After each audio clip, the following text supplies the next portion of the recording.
the Damon Runyon Theatre.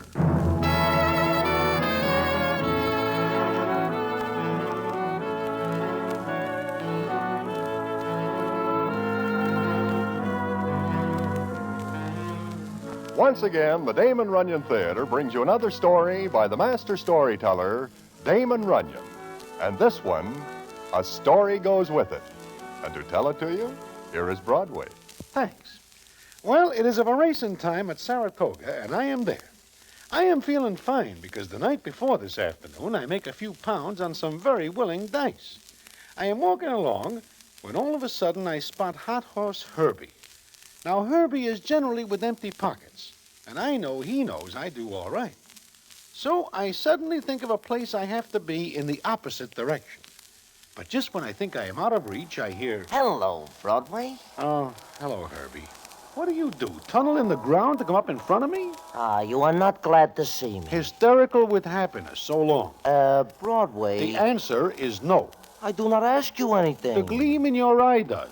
I hear about you and the little cubes last night. Herbie, I have got to pay the mortgage on the old farm in Indiana. I am sending a brother through college, and my sister in California wants to come home. You are never in Indiana. You never have a brother, much less a sister. How much, Herbie? Broadway, I do not ask you for a red cent. I never open my kisser about dough. In fact, I just wish to wish you a good afternoon. Take it easy, Broadway. I will see you some other time.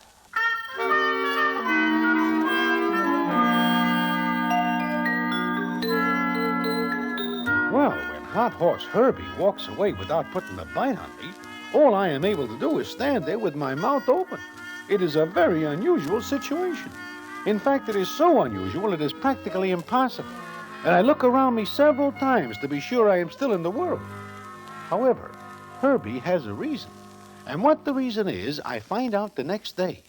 And I will tell you about it in a minute.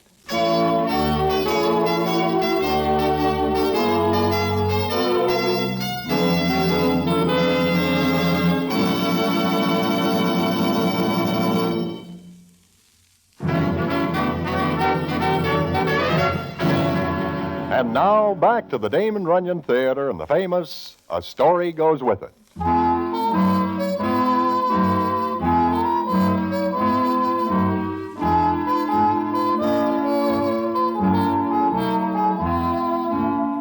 Like I say, it comes up the next day. I am once again at the track when I feel a tap on my shoulder. I look around, and there stands Hot Horse Herbie. I should not even speak to you after the way you treat me yesterday. Just like I am a leopard. I am sorry. I figure you for a touch. Hey, that reminds me. I open my big mouth. At Broadway, do you wish something good in the fort tomorrow? Herbie, look, you have always got a horse that is something good. Only the other horses are never convinced. I tell you, Broadway, this is a cinch. A sure thing. Yeah, sure. Broadway, it is a cinch. Do you wish to hear about it? No. Look, What is the matter? What are you looking at? Broadway, see that guy standing over there by the rail? The sad-looking character? Him. I dislike the way he stares at me. Who is he? I never see him before in my life. He seems to know you because he is coming over. And you will excuse me because... Wait a minute. Stay with me. I do not like the looks of this character. He is very hollow-eyed, like he does not sleep for nights and nights. It is going to be a touch. Leave us go. Now you know how it feels. I have got to go. Excuse me. I want to talk to you. Me? Both of you. I saw you around here. There is something wrong, Mr. My name is Harker. Steve Harker. To me, that is a cold name. It means nothing. I do not know it either. I'm not real well known. Fact is, nobody knows me here. Well, do not worry. You will get acquainted. Now, if you will kindly excuse my friend and I... Please, just a minute. I want to ask you a favor. Oh? What is that? Do you know anybody with a gun for sale? Broadway, does he say a Roscoe? No, a gun. Hey, look, Mr. Harder, why do you wish a heater? Gun. You have it your own way. Why do you wish a gun? To kill myself. Oh, is that all? Well, I may be able to give you the name of a guy Herbie, what are you doing? Doing this citizen a favor. He asks us, does he not? Mr. Harder, why do you wish to kill yourself? I lost all my money. All but $50. He is a wealthy man, and he wishes to knock himself over. He is nuts. You don't understand. I had over $500. I don't dare go home to my girl. Look, Mr. Harder, take the $50 and go home. I live in Illinois. Practically a foreigner. Please, do me a favor and tell me. No, go away. You are loony. You can have the gun after I'm through with it. Thanks. Come on, Herbie. Yeah. Goodbye, Mr. Harder. For $50, I will... Herbie, the guy is nuts. Leave him alone. Broadway, you queer a deal for me. I know where I can get a Roscoe for $30. I take his 50 and make 20, and what does he care? Herbie, I know where there is a nice, quiet job in the morgue. It will suit your personality fine.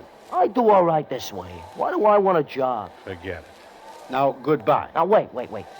I remember. I am telling you about something good in the fort tomorrow. Never mind. Broadway, you do not understand. This is not a ordinary tip. It is a special. Extra special. No. Broadway, What? a story goes with it. I do not care. A story? A story. Well, Listen, you come with me. where? To the stable. I wish you to see something. What? A horse by the name of Never Despair. What? Herbie, I will not insult other horses I may wish to bet on by associating with that caterpillar. I tell you, there is a story goes with it. And Broadway, a very good story.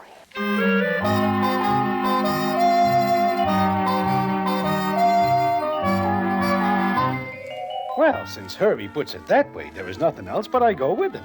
We head for the stables, and Herbie leads me to a stall where Never Despair is. Now, this is a horse that even the guy who hollers he would give his kingdom for one would bite his tongue for saying such a thing. Anyway, Herbie looks around careful-like, and then addresses me thusly. This is Never Despair. Yeah, I read the nameplate. But even without it, there is no doubt. Once I see this pig in a race, and he is slower than the glue he should be. He is going to win the fourth race tomorrow. This is the first time in history one horse runs all alone in a race. Because that is the only way he... Marty, is that you? Who's that, Herbie? It sounds like a doll. It is Hybie, Louise. Oh, I couldn't see. I was back in the stall. Oh, sure. Louise, this is my friend, Broadway. Oh, sure. I've seen you, Mr. Broadway. How are you? Just fine, little miss. And you? Wonderful. Did you come to look at Never Despair? Yeah. We wish to give him the once-over. He's not in very good shape, is he? Well, one never knows about a horse. That is right. One never knows. Open the stall door for me, will you? Oh, sure. Thank you. It's a little hard getting around in a wheelchair. Oh, you do all right, Louise. Of course. It's all right, Mr. Broadway. Don't look so sad. I'm used to it. Ever since I was 9. Oh, how old are you now, Louise? 17. Well, I hear Never Despair is running in the fort tomorrow, Louise. Yes, he is. Mm-hmm. What do you think of his chances? I don't know. He never wins a race before. But Dad won't give up. That is the ticket. Never Despair. Just like his name. We got a wonderful jockey, Marty Bowen. Marty Bowen? Yeah, he is a great boy. Yeah, that's right, Herbie. Great. Marty, I didn't see you come up. I came up the back way. What are you doing around here, Herbie? Why, I just come to look over Never Despair. Why? Why? Marty, what's the matter? Why are you looking like that? I just don't like the idea of him coming around here. That's all. Marty, you got me wrong. Yeah, I guess so. How you feeling today, honey? Me? Shut up. Herbie, let us go. Oh, no, please don't go. I never get much chance to talk. Okay, little miss. Feeling any better, Louise? Sure. I just told Herbie and Mr. Broadway that you're riding Never Despair tomorrow. Oh, yeah. You told him, huh? Why, yes. Shouldn't I? Well, they'd find out anyhow. Now, look, baby. Maybe you'd better let me wheel you back to the hotel. You shouldn't be knocking yourself out like this. All right. I'll be back in a minute. I left my coat in the tack room. Well, I guess I will be going. Just a second, Herbie. Yeah? What are you doing here? Oh, just wandering around. Then keep wandering. What are you so touchy about, Marty? Look, anytime a guy like you comes around, there's something cooking. There is. Like what, for instance, Marty? Beat it, Herbie. Well, sure. Come on, Broadway. Yeah, like I say before, let us go.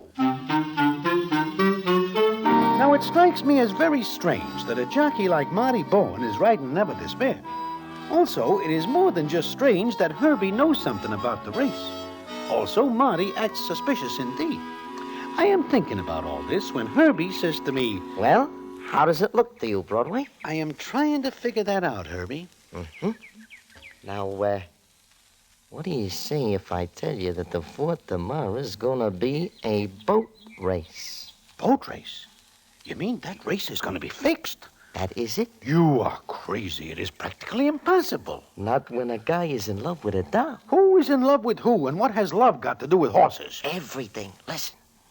It is fixed for Never Despair, the cop. Now I know you are crazy. Why, if that nag so much as finishes the same day as the other GGs, the judges will look for something fishy. Nevertheless, Never Despair will win. For the last time I ask you why. Look, Marty is in love with Louise.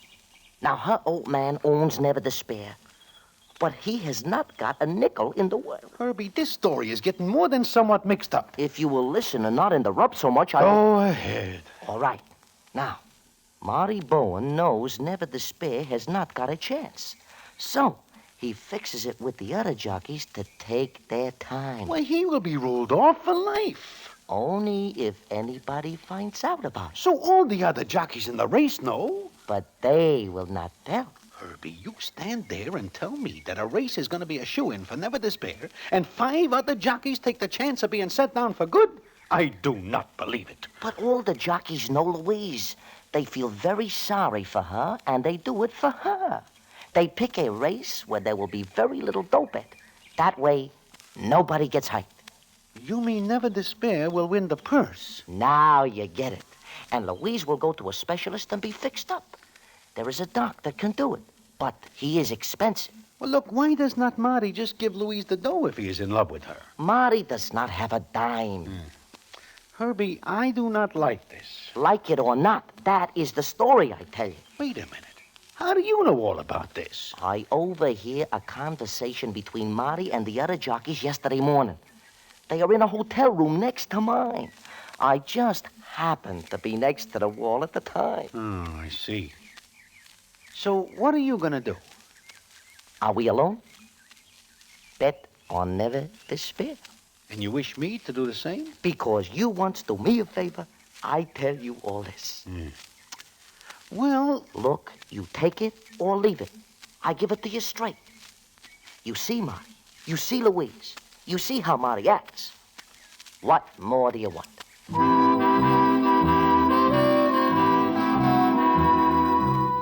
with that, Herbie leaves me. Now, I do not like the sound of the whole thing. There are judges and stewards who keep racing on the level. And if anybody is caught putting a gimmick on the game, it is too bad.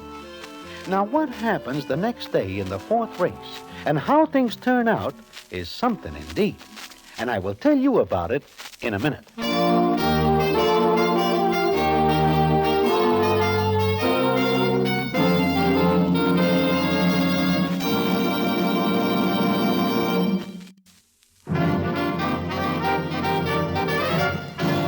And now, back to the Damon Runyon Theatre and the famous story, A Story Goes With It.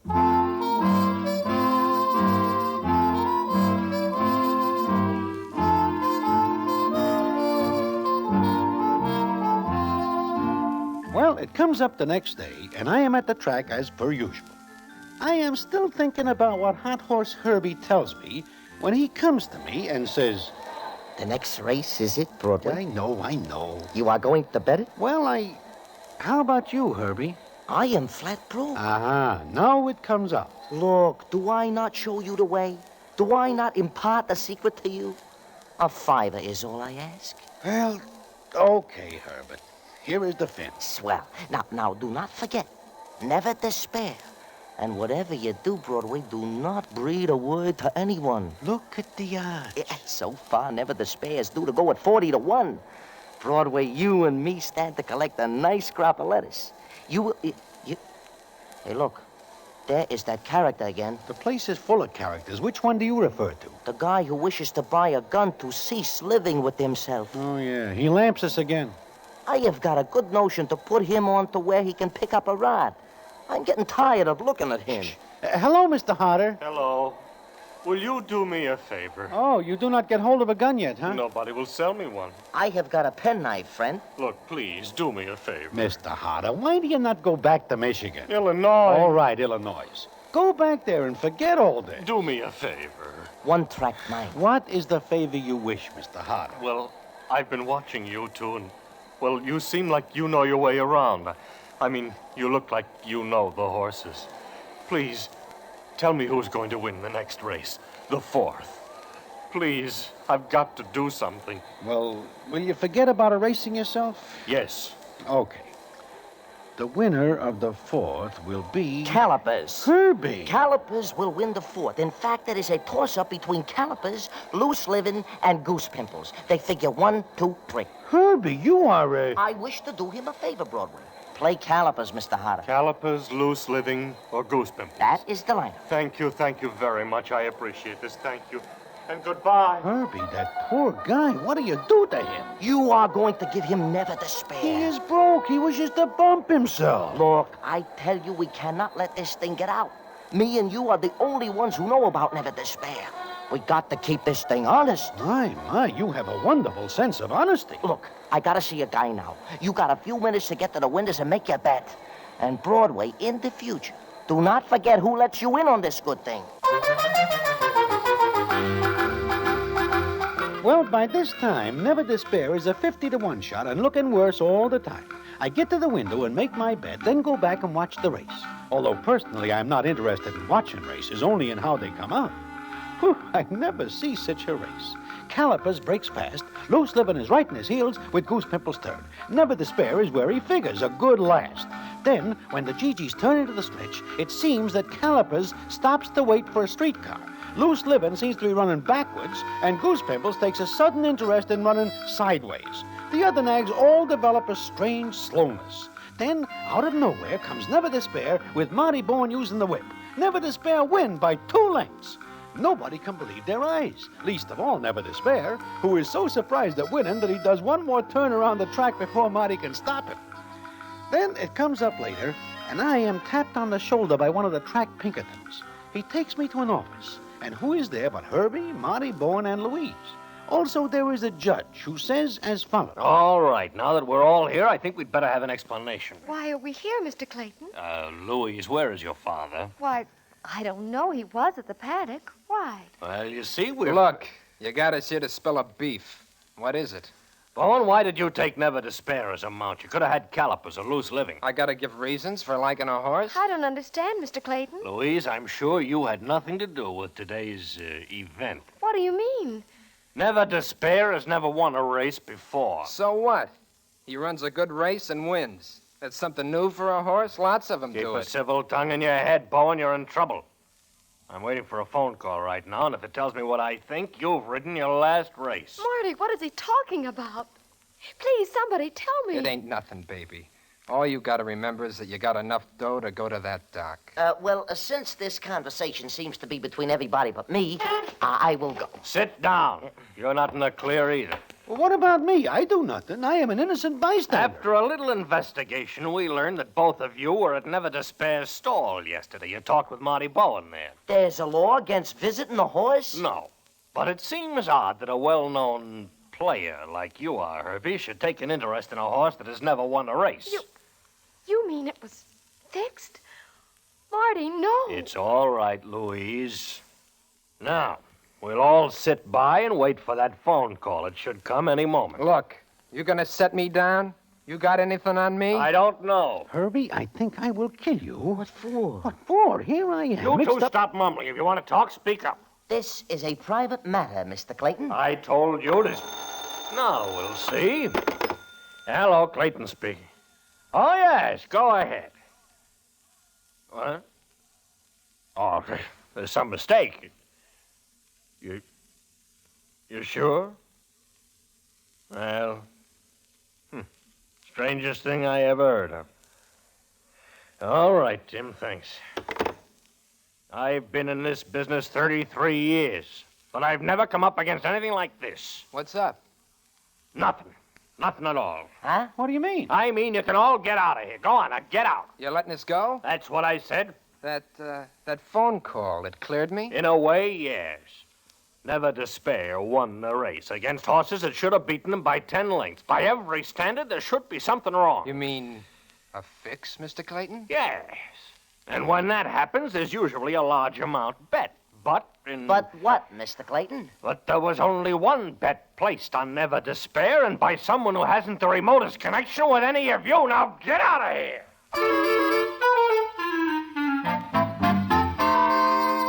So that is the real surprise. Herbie looks at me, and I look at Herbie.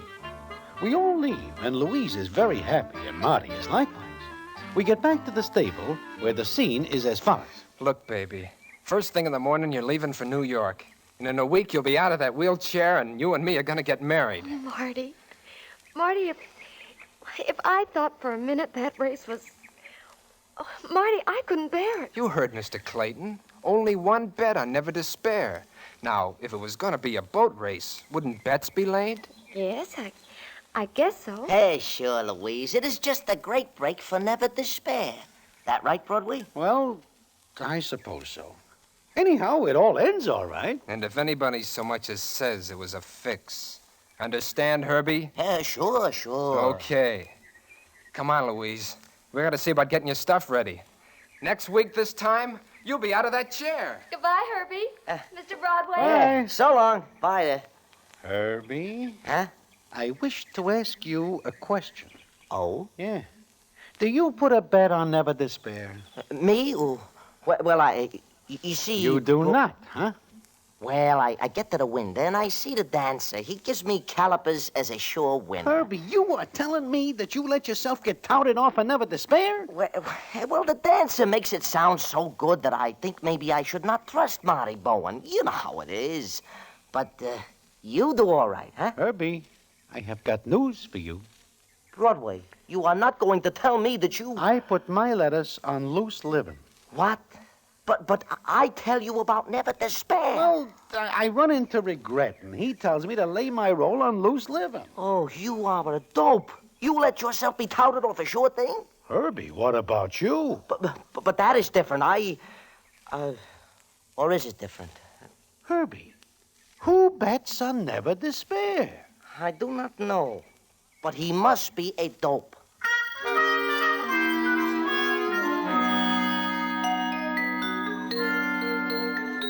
At 50-1, nobody is a dope.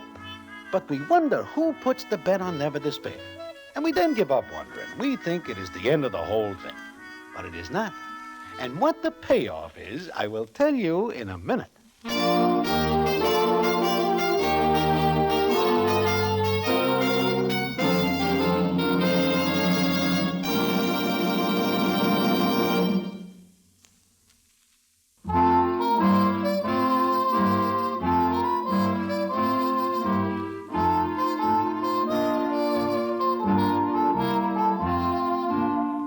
So the next day comes up. I and Herbie are sitting in front of the hotel where we are no longer staying due to lack of funds. We are very sad indeed. It is like Herbie says. You see, Broadway, that is the trouble. You have got to trust people. Now, if we trust Marty Bowen, but we do not. I am still wondering who puts the bet on Never Despair. It is a mystery we will never solve. Well, what are we going to do? I can think of nothing. Hey, you two. Who is that in that taxi? I never see him before. Broadway, look. Keep the change, my good. Potter. He is all dolled up, new clothes, and look at that roll of dough. No, it cannot be him. I've been looking for you two, looking all over. You wish a gun still? If you find one, leave us use it first. Oh, no, I'm all right now. And I owe it all to you two. You do? How does that figure? You gave me a tip yesterday on the 4th race. The wrong tip. No, it was all right. It was a good tip. Broadway, this guy is nuts. Oh, you told me calipers, loose living. We know and all good- that. But if you bet one of those... Oh, but I didn't. I bet on the horse that had the least chance. Never Despair. Surely. I was going to lose all my money and then, well, jump in the river or something. It is still not too late. Why should I? With $2,500? It's more than I came here with. And I'm going home today. But you... Look, you... I know I shouldn't offer you money. Do not use snap judgment. You let me show you how grateful I am? Oh, Mr. Harder, gratitude is a wonderful thing, and we would not deprive you of such a grand feeling. Good. Here's $50 for each of you. Mr. Harder, this is big. Nothing at all. Well, thanks again, and goodbye. I'm going back to Illinois. Goodbye. Bye. Well, now we know. $50 apiece. We are back in business. I am going back to New York. Wait, Broadway. $50 is nothing at all. Look, we have time to get to the track. Now, I have a good thing in the safe. No, I am going back. But, Broadway, this is a sure thing. Do I not tell you about never despair? Listen to me. This is a cinch. I will not listen. Broadway, there is a story goes with it. I tell you what. What? A story goes with it. The story? Herbie, tell me the story.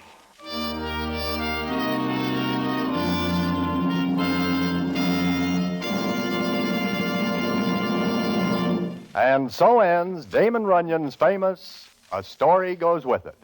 Listen in again next week for the Damon Runyon Theatre.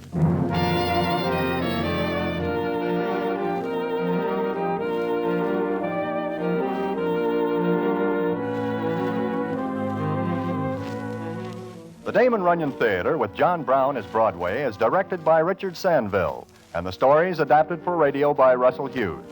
Vern Karstensen is in charge of production. This is a Mayfair production.